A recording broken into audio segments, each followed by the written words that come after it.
नमस्कार दोस्तों, welcome to PK classes. दोस्तों 8 hours of waste management subject आपका एनर्जी एंड एनवायरमेंटल इंजीनियरिंग, जिसमें प्रीवियस ईयर में क्वेश्चंस पूछा गया है। Discuss about 8 hours of waste management. आज हम जानेंगे 8 आवर्स ऑफ वेस्ट मैनेजमेंट क्या होता है और क्यों यह हमारे लिए महत्वपूर्ण है। तो आइए दोस्तों देखते हैं 8 आवर्स ऑफ वेस्ट मैनेजमेंट। तो दोस्तों जो भी छात्र पीके क्लासेस में फर्स्ट टाइम है, जो अभी भी पीके क्लासेस से नहीं जुड़े हैं, वह चैनल को जरूर सब्सक्राइब करें, साथ ही दोस्तों वीडियो को लाइक भी करें। तो 8 आवर्स, सबसे पहले बात आती है कि 8 आवर्स है क्या। 8 आवर्स है जो, ये क्या है और इसका क्या मतलब है।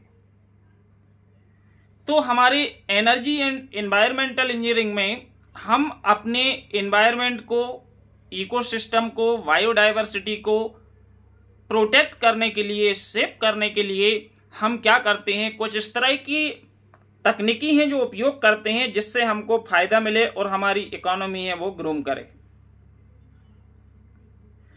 8 hours is a technique which used by management. 8 hours एक टेक्निक है जो उपयोग की जाती है किसके द्वारा, management, for reducing waste and protect to biodiversity and environment.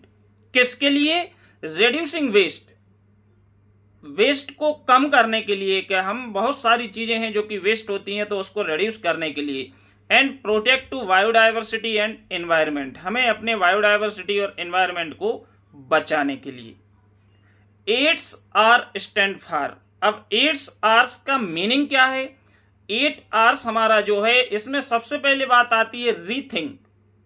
Rethink जो है 8 आवर्स का फर्स्ट पैरामीटर्स हम कहें तो फर्स्ट पैरामीटर्स है जो कि रीथिंक। रीथिंक का मतलब है पुनर्विचार। पुनर्विचार मीन्स आपको रीथिंक। रीथिंक में एक्चुअल में क्या होता है कि जब भी हम किसी भी चीज को खरीदना चाहते हैं, किसी भी चीज को परचेस करना चाहते हैं, तो हमें उस पर पुनर्विचार करना चाहिए कि क्या वाकई हमको इसकी नीड है। यदि हमारे लिए नीड है तो ही हम लें। हम अपने आप से रीथिंक में क्वेश्चंस पूछें कि हमें रियली इसकी आवश्यकता है या हमारा काम चल सकता है। यदि काम चल सकता है तो फिर खरीदना क्यों है, समझ रहे। तो इसमें एक तो नीड है, सेकंड है हाउ मच, कितनी क्वांटिटी में हम बाय करें किसी भी प्रोडक्ट के लिए या किसी भी ऑब्जेक्ट के लिए, और जरूरत है या नहीं है। और हम अपना पेमेंट करने से पहले, क्रेडिट कार्ड को देने से पहले हम 10 बार इसको पुनर्विचार करें, सोचें। यदि हमको रियली किसी भी चीज की बहुत ज्यादा नीड है तभी हम इसको परचेस करें, अदरवाइज जो हमारे घर पे ऑलरेडी पड़ी है वो वेस्ट हो जाएगी। तो पहला जो पैरामीटर्स है इसका मतलब है रीथिंक।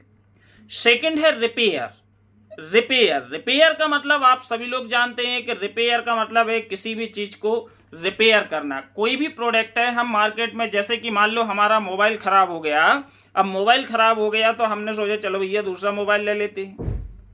अब आप मोबाइल यदि आपका खराब होता है और आप दूसरा मोबाइल परचेस करते हो तो सबसे पहले आपको यह सोचना है क्या वो संभव है कि हमारा जो पुराना है वो रिपेयर हो जाए, क्या उसको हम रिपेयर करवा सकते हैं, रिपेयर से हमारा काम चल सकता है। तो हम दूसरा न्यू मोबाइल परचेस करने के लिए क्यों पेमेंट खराब करें, क्योंकि न्यू मोबाइल खरीदने का मतलब है कि आपका जो पुराना वाला है वो वेस्ट हो जाएगा और एक दिन आप उसको फेंक देंगे। तो फेंक देंगे तो ये क्या है कि आपका वेस्ट हो गया, आपने इसको फेंक दिया।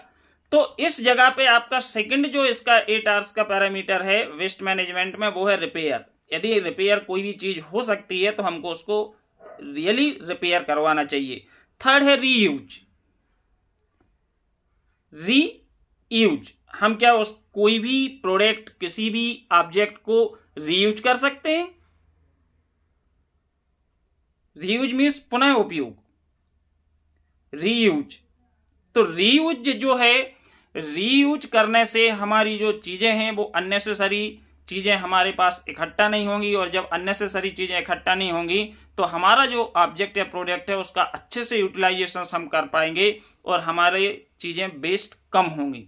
आजकल क्या होता है, आजकल ये होता है एक मोबाइल में जरा सी खराबी आई, हमने दूसरा परचेस कर लिया, और पुराने वाले को यदि हम सेल करते हैं तो वो 200, 300 या 500 रुपए में सेल होता है, तो हम सोचते हैं कि पड़ा रहने दो। तो ये क्या है कि वेस्ट है। आपकी स्लीपर, यदि आपकी स्लीपर की बद्दी यदि आपकी टूट जाती है तो आप न्यू स्लीपर परचेस कर लेते हो, जबकि आपकी स्लीपर वो आप उसको यदि चेंज करा लेते हो, रिपेयर करा लेते हो, तो फर्दर यूज कर सकते हो, उसको रीयूज किया जा सकता है। तो यदि हम रीयूज करें तो हमारा वेस्टेज भी रिड्यूस होगा। इसके बाद है रेड्यूस। रेड्यूस का मतलब है चीजों को घटाना, वेस्टेज को, चीजों को घटाना का मतलब यहां पे क्या है, वेस्टेज को कम करना।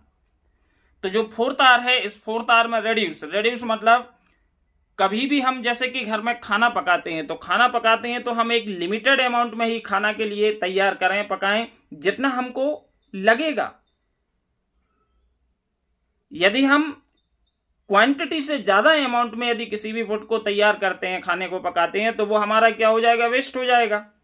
तो इस वेस्टेज को कम करना ही हमारा क्या होता है, रिड्यूस होता है, जिसमें हम बोलते हैं fourth R reduce. Refuse, reduce के बाद आपका जो पैरामीटर है वो क्या है, रिफ्यूज। तो रिफ्यूज जो है,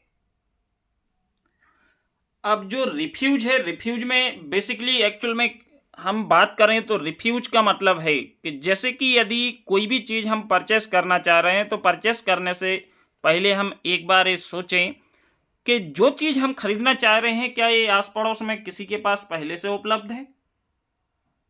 यदि किसी के पास कोई भी चीज पहले से उपलब्ध है, अवेलेबल है, तो हम उससे काम करवा सकते हैं, तो हमको न्यू परचेस करने की आवश्यकता क्यों पड़ेगी, न्यू जरूरत क्यों है।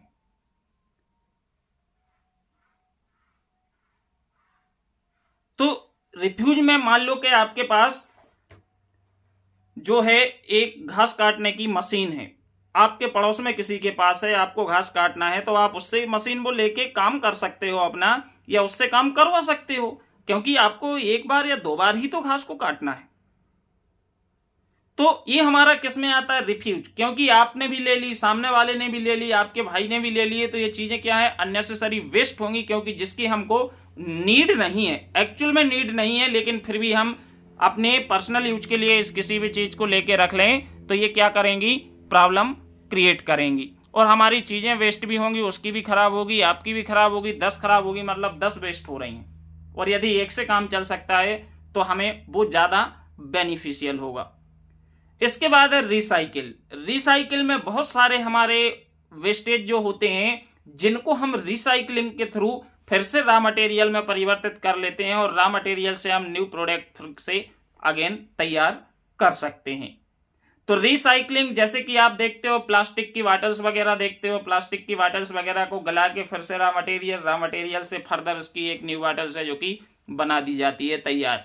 तो रिसाइकलिंग, यदि जो प्रोडक्ट हो सकता है तो उसको हमको रिसाइकलिंग करना चाहिए। रिसाइकलिंग करने से हमारी जो चीजें हैं, इससे हमारी इकोनॉमी ग्रोथ करेगी, क्योंकि हमको फर्दर उसमें न्यू मटेरियल्स परचेस नहीं करना पड़ेगा, और इसके बाद उसकी जो मैन्युफैक्चरिंग कॉस्ट है, मेंटेनेंस कॉस्ट है, ये सारी चीजें हमारी हट जाएंगी, एलिमिनेट हो जाएंगी।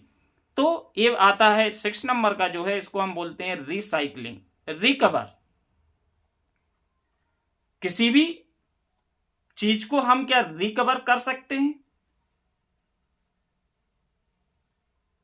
कि कोई भी चीज है मान लो कि मिल नहीं रही है, तो उसको हम सर्च कर लें तो रिकवर कर लें। ऐसा नहीं है कि भैया नहीं वो तो गुम गई, अब तो हम न्यू चीज लेके आएंगे, वो तो पता नहीं है, तो भाई हम उस पर थोड़ा सा यदि सीरियसली सर्च करें, कोई भी चीज खो जाती है तो उसको हम रिकवर कर सकते हैं, और हम दूसरी लाके उसको वेस्ट नहीं कर सकते।